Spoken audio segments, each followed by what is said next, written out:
Hey everyone, it's Jonathan here, founder of Driving Academy, and in today's video we're going to be going over truck stop etiquette for truck drivers. That's right, we're going to show you exactly where you should put your pinky when you're in the truck stop, because etiquette is everything.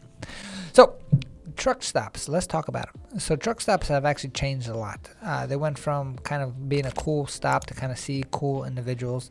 Then they went through like a shady type of time period, probably in like the 80s or so. And then like the late 90s, early 2000s, they started to get another revamp to them. And some of them have like features in there like that match like hotels, right? So they got showers, they got movie theaters, they got full-on restaurants, they got a whole bunch of stuff depending on the truck stop that you're going to. But what a lot of people don't really understand is what is the etiquette for truck stops itself. Like, is it going to be, do truck drivers have a certain etiquette? Is there a certain code that people should really understand? Nothing's really written in stone, of course, but in this video we're going to be going over a few of the different etiquette rules that you should be handling at the truck stop if you're a truck driver or just a driver in general. So etiquette rule number one is going to be take it slow, right? So truck stops are usually going to be congested areas. There's going to be a lot of people moving around. So when you're trying to speed up through that truck and like make all this noise and stuff like that, you have to understand people are sleeping. They're all on different schedules. You potentially cause a hazard. Like, there's a lot of commotion happening. No one likes the guy who's just gonna ram through the truck stop itself and then get the whole thing going and make it a lot more uncomfortable for everybody. So keep it slow, keep it organized, and take it slow. Truck stop etiquette number 2 is actually going to be use designated parking spaces. So what do I mean by that?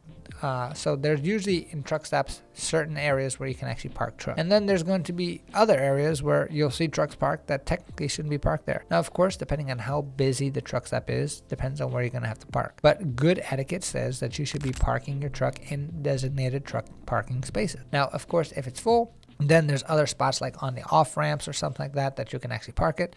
And if for whatever reason, if you have to park it outside of the designated parked areas, in that case, it's always best to make sure you're parking your tractor trailer in a place that's not going to be blocking anybody to come in and out. Remember, everyone's on a different schedule. They might be sleeping, they might be waking up in an hour or so, and they might have to pull their truck out to actually get started. And if you want to have an undisturbed rest or undisturbed time at the truck stop itself, make sure you're becoming aware of anybody that is around you. In worst case scenario, if there is no other space, you might have to just go to the next truck stop until you do find some space. Etiquette rule number 3.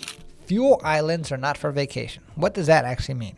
So when you're actually fueling up, yes, it's going to take a lot longer to fuel up a tractor trailer than it does a car, but understand, you're there just to fuel and move on. You're not there to kind of go take a shower or do anything like that, or do a bunch of paperwork or take a rest inside your truck while everything is fueling up, because a lot of times there's going to be a long line of people and no one likes waiting in line for somebody who's just not being efficient. So take care of your neighbor and get the whole ball rolling that way. Make sure you're in and out on a fuel station. The more efficient you are with your time, the better the etiquette's going to be at the truck stop for you, and the more friends you can make. Truck stop etiquette rule number 4 is going to be, don't be knocking around in different trucks. Depending on where you are, depending if you know the guy or not, of course, all these rules can change. But you definitely don't want to be the guy that's going around to all the different neighboring trucks and start knocking on them and say, hey, do you have some sugar? Or hey, do you have this? Or hey, do you have that? Because the guy could be sleeping.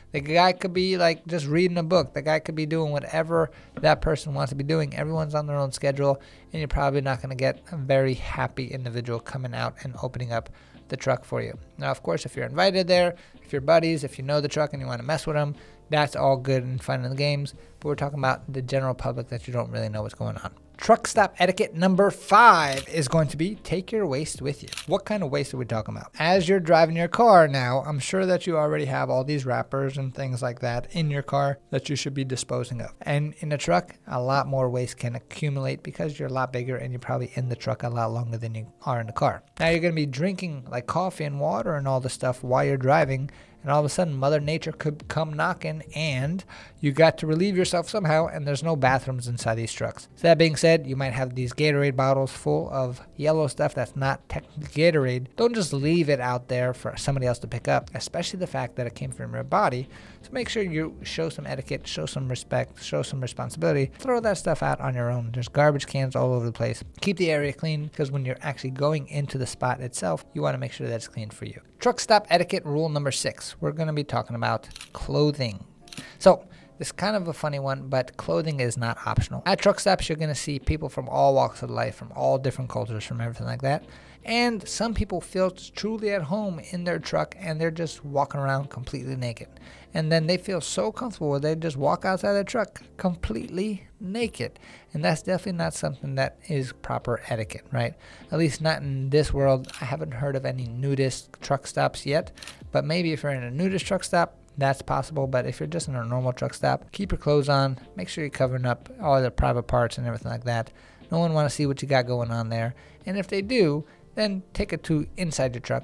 Don't take it outside the truck. You are going to have your bed. It's in there for a reason. If you want to stay naked, do it there. And that being said, if you see anybody else walking around naked, and there's something called a lot lizard out there too. And those lot lizards, they can bite in more ways than one. So if you don't know what a lot lizard is, put in the comments below at lot lizard, and we'll do a whole video just about lot lizards. And we'll see exactly who's the right one in that video. And for the final truck stop etiquette rule, it's going to be lend a helping hand, right? So when it comes to actually being a trucker, understand that you're part of this brotherhood, you're part of this sisterhood, you're part of this family of truckers, and we're all in this thing together. We're here to move America together and help the whole America move much smoother. That being said, when somebody's having a hard time like backing out, help them out and kind of guide them through the process. Be a nice neighbor. Follow the golden rule. Do unto others as you would like to be done to yourself, and your life would be a lot better because karma always comes around. So I hope that you enjoyed this video about truck stop etiquette. I hope that you learned a few things, and I hope that you stay with your clothes on. And if you want to show something off, maybe like wear a sleeveless shirt or something, but keep the belly inside and all that other stuff as well. If you want to get your CDL license so you can actually use these rules at the truck stop itself, and come to Driving Academy. We're the best truck driving school in the whole country. We don't really have a course that teaches you about truck stop etiquette. That's why you watch different fun videos just like this, and we can get you on the road to freedom with your CDL license. We're open up 7 days a week. We have payment plans that start off as low as $500 down, and we can show you how we can guarantee that you get your CDL by giving you unlimited tries at the road test, and we'll keep taking you until you pass at no extra cost to you. So one more time, check out our website, cdldrivingacademy.com, and we'll see you at the truck stop. And you better not be the naked one. I warned you. Hey, thank you so much for watching this video. If you like it, make sure you hit that like button. Also, subscribe to our channel. It's really going to help us out. Click on that button. And if you want to continue yourself on your road to freedom, here's more videos to watch. There's endless amounts. Hopefully we get to see each other one day very soon. Thanks.